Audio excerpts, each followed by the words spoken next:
Hey guys, Billy here. I am going to need my Windows 10 distro back, like now. I'm also going to need you to come in on Saturday. Hey everybody, Sam Spade back with another video. Hey, are you looking to install Windows but you don't want to lose your current OS? I got you, boo. Follow along with these simple steps and I will show you how to install Windows 11 onto a virtual hard disk. I recently learned about virtual hard disks and they are a much better way to test new operating systems while keeping your old OS completely intact. This is a new way to dual boot and it beats the conventional methods of virtualization. Tools like VMware and Parallels are great, but they do not allow you to use all your system's resources. This new method will use 100% of your system and allow you to boot back into your old Windows 10 distro. Official Microsoft support ends on October 14th, 2025, but don't worry, nothing will happen to your trusty Windows 10. It just means Mr. Gates ain't gonna be updating the software any longer. So there's been a big push for people to upgrade to Windows 11. Yeah, so if you can go ahead and do that, that'd be great. But what most people don't realize is that you do not have to just install the vanilla Windows 11. There are, let's call them homebrew enthusiasts that create custom versions of Windows 10 and 11. Most of them are geared towards the gaming community and get rid of all of the Microsoft bloatware, telemetry, background processes, and spyware that Microsoft seems to add with every Windows update. So today, we're going to be installing one of those custom operating systems. This one is called Kernel OS. Let's get into it. I'm going to leave the link to Kernel OS project in the description. Finely tuned Windows experience, exhaustively researched modifications for speed, stability, and compatibility. You just click download. So just hit download. They have Windows 11 flavor and they have Windows 10. Now Windows 10 support ends in October in less than 30 days. Looking at you, kid. We're going to pick Kernel OS 11. The AIO is kind of like the stock Windows. This one, I don't know what the difference is here, but it's a work in progress. Just stick with this one, hit download. You're also gonna need utility to create a bootable thumb drive using Windows. Rufus is probably the best one around. Just grab this one, download. You're done downloading everything, just go ahead and click on Rufus. All right, at the top, select your thumb drive and then select the kernel ISO. And then select GPT, select FAT32. If yours doesn't say large, that's fine. And select 32 kilobytes. And then click start. Go ahead and uncheck these as well, because this is already included in the kernel ISO. I would just leave all these unchecked. Okay. Okay. It says you're gonna erase all the data on the drive. That's fine. And we're gonna hit okay.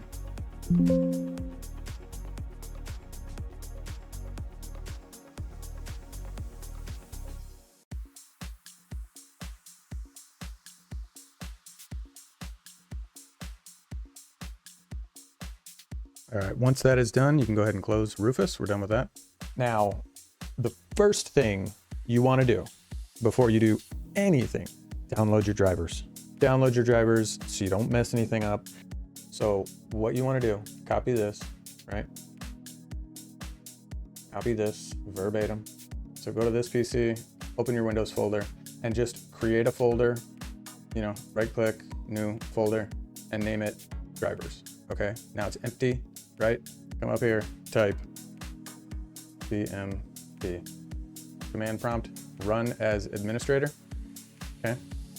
And then hit paste, see, drivers, hit enter. Boom. So now, if we go back in here, there's all of our drivers. Now, some of these you probably might not need. See, like here, Rust Desk, printer, yada, yada. So some of these you may not need. VirtualBox, like you could probably delete some of these. But primarily, we just exported all of our drivers for this particular system. So let's keep those, we're gonna need them. Leave those drivers exactly where they are because we will be able to access the C drive on our new partition. So right click on the Windows icon, disk management. Okay, so as you can see here, we've got our main hard drive, which is the C drive. And then this is our Kernel OS ISO on the thumb drive. So I've already plugged that in. just go up to action, okay? And we want to create a virtual disk, the VHD. So we click here, and we'll just go ahead and name this Kernel OS.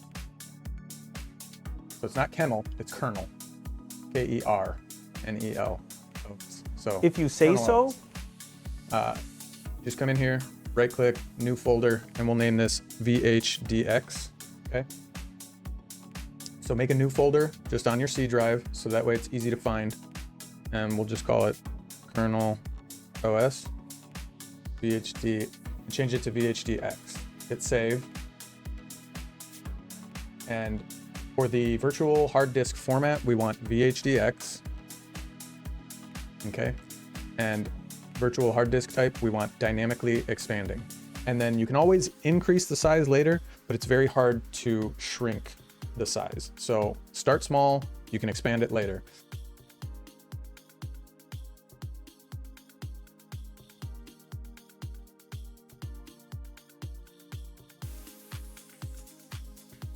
Right click again and restart.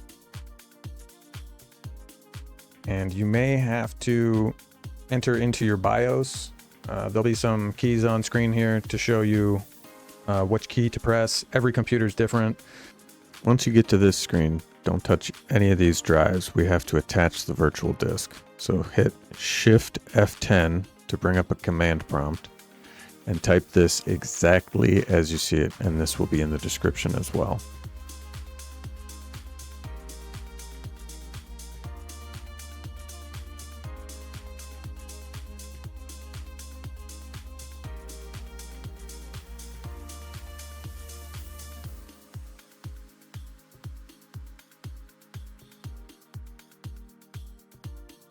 And that's it. Now, when you get back here, hit refresh, and there's our virtual disk. So click on that and hit next. And now it's just as simple as running through the installation procedure, let it do its thing, and Kernel OS is also going to install some applications and do some cleanup after the fact, so it's going to restart a few times. So let it do its thing.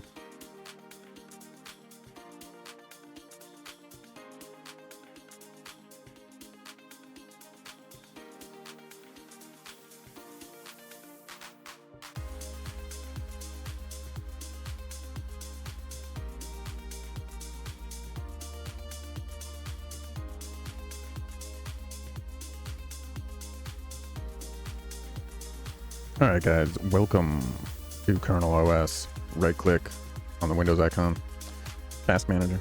Your CPU and memory, GPU might be bouncing all over the place because we did not install our drivers yet. So let's go ahead and do that. Right click again and head up to Device Manager. Just come up to the main computer up here, right click, hit Add Drivers, and then we're gonna browse. So C is the current Kernel OS, and I just named the other one, the old OS, Scarlet OS. And if you recall, we exported the drivers. They're right here. Just hit OK and hit next. So any of these, like AnyDesk print drivers, you don't need to install those. That's just more crap. So it's just saying not all drivers were successfully installed because we canceled those couple. That is it. So now hit it with a restart, and your computer should be back to normal. Billy G is not your lover.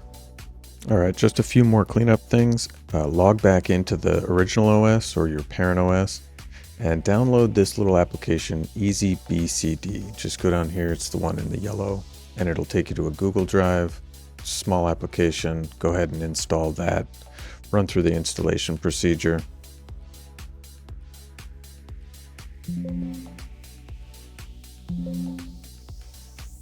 All right, this is a great utility. Go to Edit Boot menu, and here you can rename the OSs when you get the bootloader menu. So let's say you have different OSs for different things. You can name it whatever you want. Down here, you can switch to the blue Metro loader, skip the boot menu entirely, and change the countdown timer. If you decide that you no longer want this OS, let's say it got a virus or there's malware or it got corrupted. On what? Click on the virtual disk and hit delete. And it's as simple as that. Are you serious? So that's it, guys. I hope you found this video very helpful. You can now repeat the process and create as many installs of Windows that you want. In my next video, I will showcase how easy it is to back up these virtual hard drives.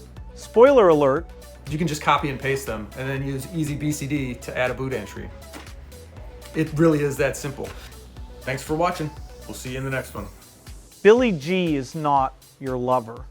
He's just a girl claims that I am a bum.